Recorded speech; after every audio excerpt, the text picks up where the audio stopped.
मान लीजिए कि दो ऑब्जेक्ट साइमल्टेनियसली एयर में है, तो दोनों की एक्सेलरेशन कितनी हो जाएगी? Acceleration due to gravity G downwards. तो रिलेटिव एक्सेलरेशन कितनी हो जाएगी?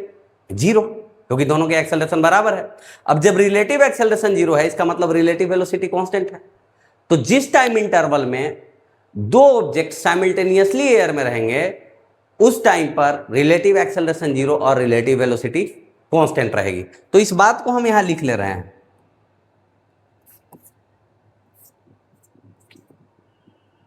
In a given time interval,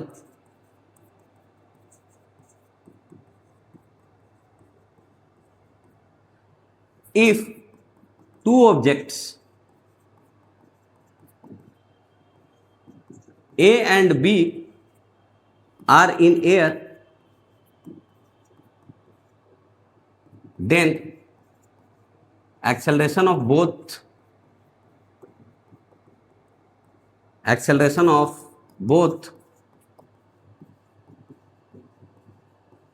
A and B is same. So क्या है भाई, अगर आप इसको एक्स एक्सिस मान लेते हो, इसको वाई एक्सिस मान लेते हो, और दोनों एयर में है, ए और बी दोनों एयर में है, तो दोनों की एक्सेलरेशन जी डाउनवर्ड्स है। तो यहां पर एक्सेलरेशन ऑफ ए हम लिख सकते हैं जी माइनस जे कैप, और एक्सेलरेशन ऑफ बी भी हम लिख सकते हैं जी माइनस जे कैप। मतलब acceleration of A with respect to B हम लिखेंगे G minus J cap minus G minus J cap, मतलब जीरो। रिलेटिव एक्सेलरेशन जीरो हो जाएगी। मतलब velocity of A with respect to B इस case में क्या हो जाएगी? जिस टाइम इंटरवल में दोनों एयर में हो, उस टाइम इंटरवल के लिए रिलेटिव वेलोसिटी हरदम कांस्टेंट रहेगी। ए बी को देखेगा उस टाइम इंटरवल में, तो बी की वेलोसिटी चेंज नहीं करेगी। बी ए को देखेगा उस टाइम इंटरवल में, ए की वेलोसिटी चेंज नहीं करेगी। गेटिंग द पॉइंट और नॉट? ये चीज है यहां पर, ठीक है। तो इस पे बेस्ट एक क्वेश्चन हम लोग कर लेते हैं और क्लैरिटी आ जाए। तो एक क्वेश्चन है यहां पे कि T is equal to zero पर एक बॉल है, उसको 640 मीटर के हाइट से नीचे थ्रो किया गया है 40 मीटर पर सेकंड के स्पीड से। T is equal to zero पर बॉल का नाम है बी, और टी इज इक्वल टू 2 पर मतलब 2 सेकंड बाद एक दूसरा बॉल है ए, जिसको ऊपर 20 मीटर पर सेकंड से थ्रो किया गया है। अब यहां सवाल पूछ रहा है कि velocity of A with respect to B as a function of time बताइए, पहली चीज। और दूसरी चीज, आप ग्राफ ड्रॉ कीजिए velocity of A with respect to B with time. ठीक है भाई। तो सबसे पहले तो हमको पता चलना चाहिए कि दोनों एयर में कितने टाइम के लिए है, और दोनों साइमल्टेनियसली मतलब साथ साथ एयर में किस टाइम इंटरवल में है। तो पहले बी के लिए हम बात कर ले रहे हैं कि बी का टाइम ऑफ फ्लाइट क्या है, उतने ही देर तक हवा में रहेगा। फिर हम पता करेंगे ए का टाइम ऑफ फ्लाइट, फिर कॉमन टाइम पता करेंगे जिस टाइम दोनों एयर में है। तो अच्छी बात। तो पहले हम बी के लिए सोल्व करते हैं यहां पर। तो फॉर बी जो इंफॉर्मेशन आएगा वो पता करके लिख लेंगे। तो जब टाइम जो है time of flight of B के बराबर हो जाएगा, उस समय y के अलोंग मतलब y component of displacement of जो b हो जाएगा वो -640 हो जाएगा। यहां पे लगा दे हम यूनिफॉर्मली एक्सेलरेटेड मोशन का फॉर्मूला। नीचे के डायरेक्शन को हम क्या मान लेंगे यहाँ पे? निगेटिव, और ऊपर के डायरेक्शन को हम क्या मान लेंगे यहाँ पे? पॉजिटिव। तो डिस्प्लेसमेंट ऑफ y यानी कि कितना हो गया, कितने टाइम में? टीवी टाइम में। यानी कि u इसकी कितनी है? b की -40 है टीवी। एक्सेलरेशन -10, 10 नीचे की तरफ है, तो यानी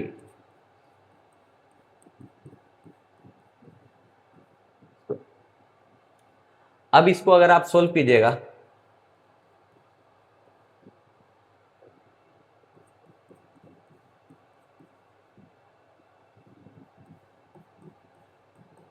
फाइव कॉमन ले लीजिए और उधर ले जाइए, तो TV square plus 8 TB -128 is equal to, अब लिख सकते हैं आप TV square plus 16 TB -8 TB।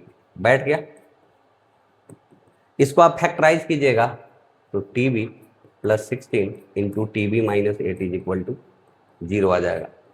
मतलब टीबी की वैल्यू -16 तो हो नहीं सकती है, यहाँ से टीबी की वैल्यू 8 आ गई है, तो यहाँ हम मेंशन कर लेंगे टीबी इज इक्वल टू 8, मतलब बी 8 सेकेंड तक के लिए एयर में रहता है। ये इंफॉर्मेशन लिख के हम इसको हटा देंगे। अब इसके बाद हम पता करेंगे कि ए कितनी देर तक हवा में रहता है। तो ए के लिए तो ज़्यादा कैलकुलेट करने की जरूरत है नहीं, तो टाइम ऑफ फ्लाइट ऑफ ए जो हो जाएगा, क्योंकि इसको ग्राउंड से ही थ्रो किया गया है, 2 इंटू इसकी यू आई कितनी है, ऊपर की तरफ ही थ्रो किया गया है 20 metre per second, 2 U I by G, मतलब 4 सेकेंड। यहाँ पे हम लिख देंगे time of flight of A is equal to 4 second. अब अपना काम क्या है भाई, ठीक है, मतलब t इज इक्वल टू 0 से लेकर t इज इक्वल टू 8 तक b हवा में रहता है, और t इज इक्वल टू 2 से लेकर t इज इक्वल टू 6 तक कौन हवा में रहता है, a हवा में रहता है। मतलब 2 से लेके 6 सेकेंड तक दोनों साइमल्टेनियसली एयर में रहते हैं, ठीक है। तो अब हम एक चार्ट ड्रॉ करते हैं, टाइम इंटरवल जिसमें रहेगा एक, ठीक, टाइम इंटरवल रहेगा 1 मिनट। इस चार्ट में टाइम इंटरवल का इसी वेलोसिटी ऑफ ए रहेगा, इसी में वेलोसिटी ऑफ बी रहेगा, और इसी में velocity of A with respect to B, मतलब V A minus V B भी रहेगा, ठीक। सारा काम वाई एक्सिस के अलोंग हो रहा है, तो सिर्फ प्लस माइनस साइन से अपना काम चल जाएगा। तो 0 से 2 सेकेंड के लिए है ना, 0 से लेके 2 सेकेंड के लिए, 2 सेकेंड से जरा सा पहले, क्योंकि 2 सेकेंड पर इसको थ्रो किया गया, सिर्फ बी हवा में है, तो वेलोसिटी ऑफ ए अभी 0 है, और velocity of B initial velocity -40, तो u प्लस 80, ए -10 है, तो V A minus V B कितना हो गया, 0 माइनस दिस, यानी कि ये करोगे आप तो ऐसा आ गया। 0 से 2 सेकेंड का तो अपना काम हो गया है। अब दोनों साइमल्टेनियसली एयर में कब तक है भाई, 2 से लेके 6 तक, मतलब 2 से 6 पर तो ये ग्राउंड पे दोबारा टकरा जा रहा है। तो वेलोसिटी ऑफ ए कितना है, टाइम कब से काउंट करना चालू किया है, जब से बी को थ्रो किया है। तो किसी भी टी टाइम ये t-2 टाइम के लिए एयर में रहा होगा, तो इनिशियल वेलोसिटी 10 इंटू t-2, यहां पे हम लिख देंगे t-2, यहां पे हम लिख देंगे,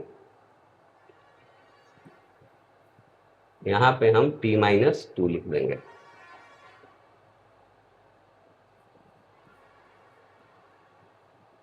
और ये तो 8 सेकेंड तक u प्लस 80 ऐसे ही लिखेंगे हम। अब V A minus V B यहां पे आप करोगे तो आपको मिल जाएगा 80,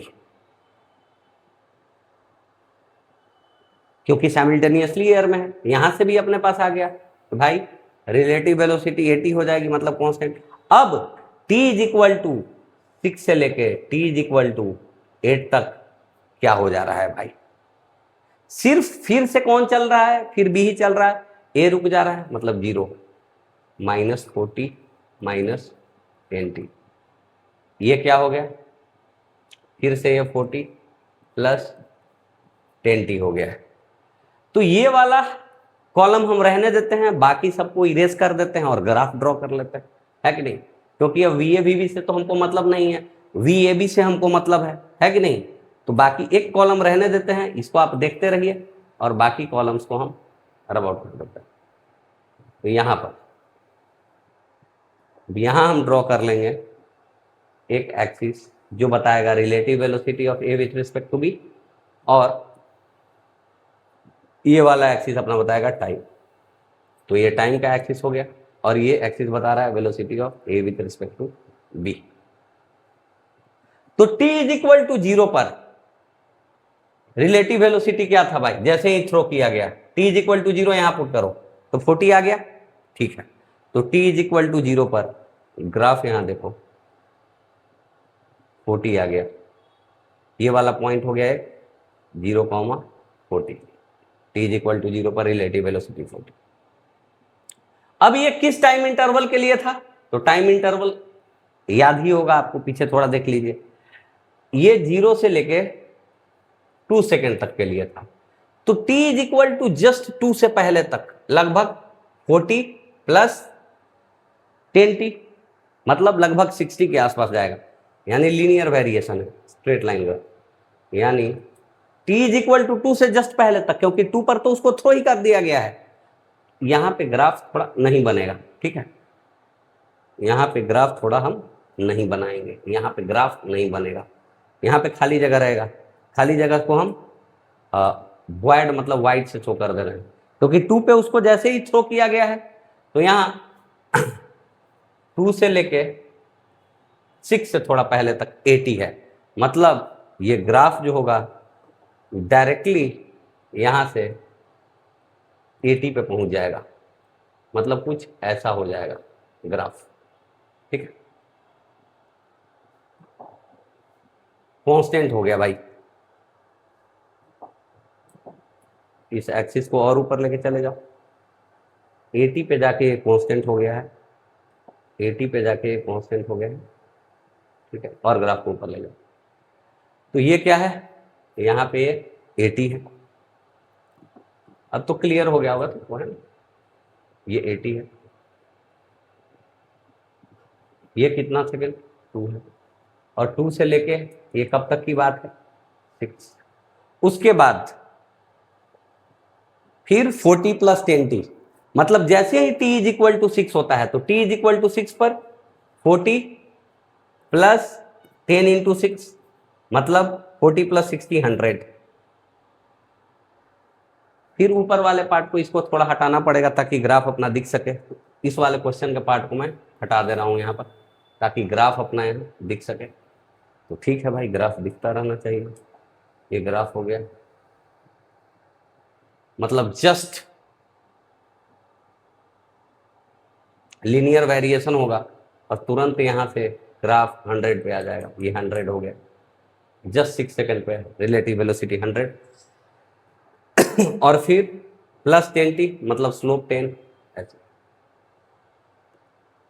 और 8 सेकेंड से जस्ट पहले तक 40 प्लस 120 लगभग 120 पे जाए, यहां पे ग्राफ लगभग ये 8 सेकेंड पर, फिर 8 सेकेंड पे रिलेटिव वेलोसिटी हो जाएगी 0, क्योंकि ये दोबारा ग्राउंड पे आ गया ना 8 सेकेंड पे, तो 8 सेकेंड पे रिलेटिव वेलोसिटी 0, और 8 सेकेंड से जरा सा पहले तक 120 के आसपास, अगर G10 है तो जस्ट 120 जस्ट ऊपर वाला पॉइंट होगा, है ना, क्योंकि t इज इक्वल टू 8 पे तो ग्राउंड से टकरा गया है, तो लगभग 120, t इज इक्वल टू 8 से जरा सा पहले 7.999999999 सेकेंड तक एयर में रहेगा, है कि नहीं, टाइम के लिए t इज इक्वल टू लगभग 1 फुट की जगह तो लगभग 120 के बराबर आ जाएगा। तो यही आपका वेलोसिटी वर्सेस टाइम ग्राफ हो गया, आराम से हमने ड्रॉ किया है ताकि लाइफ अपना आसान रहे। यहां पे एक बहुत ही इजी सवाल पूछा हुआ है, ये आपसे बहुत आराम से बन जाएगा। 2 balls are thrown simultaneously at सोन, दोनों को साथ साथ थ्रो किया गया है, मतलब t इज इक्वल टू 0 पे थ्रो किया गया है, ठीक है। तो दोनों की टाइम ऑफ फ्लाइट अपन को पता होनी चाहिए, ठीक है। खैर पहले हम पता कर ले रहे हैं जो पूछ रहा है सवाल, find the time at which both collide. तो जब तक एयर में है रिलेटिव वेलोसिटी क्या है, कांस्टेंट है, क्योंकि दोनों एयर में है, तो relative velocity of A with respect to B क्या हो जाएगा, velocity of A minus velocity of B, मतलब जो इनिशियल रिलेटिव वेलोसिटी होगा जब तक एयर में रहेगा वही रिलेटिव वेलोसिटी मेंटेन रहेगा। तो इनिशियल रिलेटिव वेलोसिटी कितना है 30 माइनस -20, क्योंकि इनिशियली इसकी वही जब तक दोनों एयर में है तब तक मेंटेन रहेगा, यानी कि 50 मीटर पर सेकेंड, ठीक है। यहां पे बी को हमने ऑब्जर्वर बना लिया, तो जब ए बी से आके मिलेगा तो बी क्या देखेगा कि ए t इज इक्वल टू 0 पर मेरे से 100 मीटर नीचे था, इसका मतलब मेरे से मिलने के लिए ए 100 मीटर ऊपर आया है, बी यही तो देखेगा, बी खुद को चलता हुआ तो देखेगा नहीं, रिलेटिव मोशन की सिंपल सी कॉन्सेप्ट है। तो बी देखेगा कि ए मेरे से मिलने 100 मीटर ऊपर आया है, मतलब displacement of A with respect to B along Y axis जो हो जाएगा ये यहाँ पे 100 हो जाएगा, और रिलेटिव वेलोसिटी कांस्टेंट है, इसीलिए रिलेटिव वेलोसिटी इनटू टाइम यहाँ पे हम लगा देंगे, यानी कि 100 is equal to relative velocity 50 into T, यानी कि टी इज इक्वल टू आ गया यहाँ पे 2 सेकेंड, यानी 2 सेकेंड में एयर से 2 सेकेंड बाद एयर में एक दूसरे से टकराएगा। इसकी टाइम ऑफ फ्लाइट तो दिख रही है 6 सेकेंड है। इसकी टाइम ऑफ फ्लाइट, ये 2 सेकेंड से पहले अगर एयर जमीन पे आ जाता है, ये 2 सेकेंड से पहले अगर जमीन पे आ जाता है तो टकरा नहीं पाएगा, क्योंकि आंसर 2 सेकेंड आया है। तो हम चेक कर ले रहे हैं इसका आंसर कितना है भाई, तो चेक करो। तो ये कब तक एयर में रहेगा, मान लो कि इसकी time of flight T B है, यानी कि -100 is equal to -20 T B plus 1/2 into इसकी एक्सेलरेशन टी बी स्क्वायर। तो यहाँ से -100 is equal to -20 T B -5 T B का होल स्क्वायर, यानी इसको रीअरेंज करके लिखिएगा आप तो 5 टी बी का whole square plus 20 T B -100 is equal to 0, क्योंकि T is equal to T B पे ग्राउंड पे आ जाएगा। तो यहाँ से इक्वेशन को हम दोबारा सोल्व करेंगे, तो यानी कि T B square plus 4 T B -20 is equal to 0 आ गया। यानी यहाँ से आप सोल्व कीजिए तो T B is equal to आ जाएगा -4 plus under root B square मतलब 60 -4 ए सी मतलब ये हो गया 80, माइनस साइन है ना इसके पीछे, बाई 2, यानी ये हो गया -2 प्लस अंडर रूट 24, यानी ये लगभग 5 के बराबर हो गया, लगभग 5 के बराबर हो गया, यानी कि 3, ये लगभग 3 सेकेंड पर यहां आके टकराएगा, मतलब 2 सेकेंड पर तो ये एयर में ही रहेगा, मतलब पॉसिबल है। मैंने ये कैलकुलेशन इसलिए किया है क्योंकि कोई टाइम का वैल्यू आ रहा है जिस पे कोलाइड कर रहा है, तो उस टाइम पे दोनों एयर में मान के हमने सोल्व किया है ना। जब तक एयर में है तभी तो रिलेटिव वेलोसिटी कांस्टेंट है ना। टी अपना 2 सेकंड आया, हमने चेक कर लिया भाई कि बी का टाइम ऑफ फ्लाइट भी 2 सेकंड से ज्यादा है, ए का भी टाइम ऑफ फ्लाइट 2 सेकंड से ज्यादा है, मतलब आंसर अपने पास जो आया है रियलिस्टिक आंसर आया है। ठीक है, अच्छी बात। अब क्या पूछ रहा है, वेयर डू दे कोलाइड, तो किसी एक की डिस्प्लेसमेंट पता कर लो टी इज इक्वल टू 2 पर।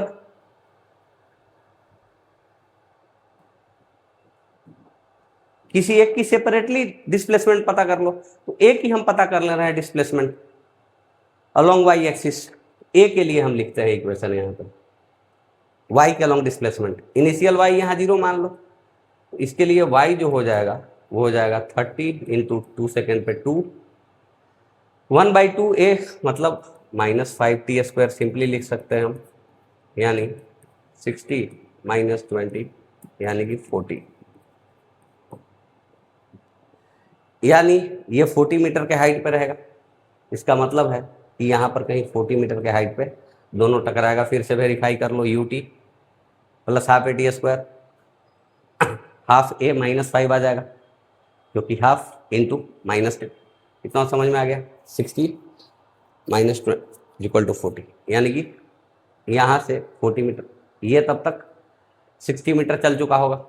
वेरीफाई कर लेते हैं कि बी कितना चला होगा, तो -20 इंटू 2 -5t स्क्वायर यानी 5 इंटू 2 स्क्वायर, तो यहाँ से तो क्लियर हो गया कि ये भी 60 चला है नीचे की तरफ, -60 आ गया। ठीक है भाई, ये भी हो गया, अपना लाइफ इजी है। अब एक सवाल और यहां पर b को फिर से t इज इक्वल टू 0 पे थ्रो किया गया है, पर a को t इज इक्वल टू 2 पे थ्रो किया गया है। और कब और कहां दोनों कोलाइड करेगा, ठीक है। तो t इज इक्वल टू 2 पर हम पता कर लेंगे भाई कि b कहां रहा हुआ होगा। तो displacement of b along y axis only at t is equal to 2 हम पता करेंगे, तभी तो इसको थ्रो किया जा रहा है। तो t इज इक्वल टू 2 से अब हम कहानी को देखना चालू करेंगे। तो t इज इक्वल टू 2 पर हम b कहाँ है वो पता करते हैं, यानी कि डिस्प्लेसमेंट ऑफ b जो हो जाएगा -20 इंटू 2 -5t² जी 10 लेना है, यानी 5 इंटू 2² यानी -40 -20 मतलब -60। ये 60 मीटर नीचे आ गया होगा, मतलब ये कहीं ना कहीं यहाँ रहा होगा, यहाँ पे आ गया होगा, यहाँ पे 60 मीटर नीचे चल गया होगा ये 60 मीटर, यानी ग्राउंड से कितना मीटर ऊपर बच गया होगा, ये t=2 पर 180 मीटर ग्राउंड से ऊपर रह रहा होगा ये। ठीक है, तो अब t=2 के बाद कहानी हम चेक करेंगे। इतना हमने लिख लिया है, तो अब पूरा स्टोरी हम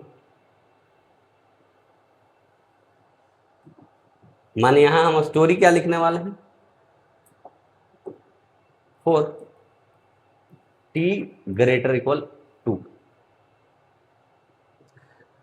तो भाई साहब ऐसा कह सकते हो कि t=2 के बाद जब कहानी देखना चालू किए हो तो एक टावर था जिसका हाइट बच गया 180 मीटर, क्योंकि 240 से 60 नीचे आ गया है। अब यहां से इसको थ्रो किया गया और यहां से इसको साइमल्टेनियसली थ्रो किया गया है। तो t=2 पर वेलोसिटी ऑफ b कितनी हो जाएगी, t=2 पर वेलोसिटी ऑफ b यानी कि ub -20 -10 इंटू 2 मतलब -40 यानी 40 मीटर पर सेकंड से b इस समय नीचे आ रहा होगा और 20 मीटर पर सेकंड से a को ऊपर थ्रो किया गया होगा, यानी कि t=2 के बाद तो दोनों साइमल्टेनियसली एयर में ही हैं, तो दोनों की रिलेटिव वेलोसिटी जो इनिशियली रहेगी मतलब t=2 पे रहेगी वही मेंटेन हो जाएगी। यानी कि अभी रिलेटिव वेलोसिटी कितना है, velocity of a with respect to b = 20 - -40 मतलब कि 60 मीटर पर सेकेंड। ठीक है, अब इस समय के बाद मतलब t=2 के बाद b से जब a आके टकराएगा तो b क्या देखेगा कि मेरे रिस्पेक्ट में a की डिस्प्लेसमेंट 180 मीटर ऊपर हो गई है, तो ये देखेगा इस समय के बाद displacement of a with respect to b हो गई है 180, और जब दोनों एयर में है उस टाइम इंटरवल में भी ये भी इतना है, यानी कि रिलेटिव वेलोसिटी कांस्टेंट फॉर्मूला लगा देंगे इस टाइम इंटरवल के लिए, यानी यहां से आ गया 180 = 60 इंटू टी, यहां से आ गया t = 3 सेकेंड, मतलब 2 के बाद और 3 सेकेंड मतलब 5 सेकेंड पर एक्चुअल टाइम कितना हो गया, ये टाइम कब है 2 सेकेंड के बाद 3 सेकेंड लगा है, मतलब एक्चुअल t = 5 पर दोनों कोलाइड करेगा। ये भी चेक कर लेना कि इसकी time of flight total 5 second से ज्यादा तो है ना, क्योंकि इसकी टाइम ऑफ फ्लाइट देखो यहाँ पे 4 सेकेंड है, मतलब 2 सेकेंड से 6 सेकेंड तक हवा में है, मतलब t = 5 पर ये तो हवा में है।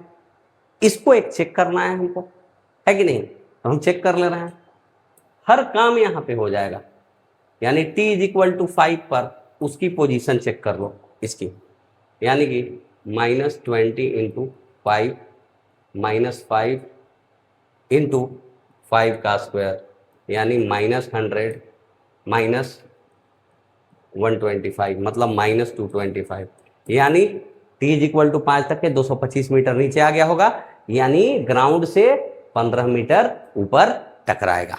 यहीं पे अपना दोनों सॉल्यूशन आ गया, यहीं पे अपना दोनों सॉल्यूशन आ गया, आराम से आ गया दोनों सॉल्यूशन, बहुत आराम से आ गया दोनों सॉल्यूशन।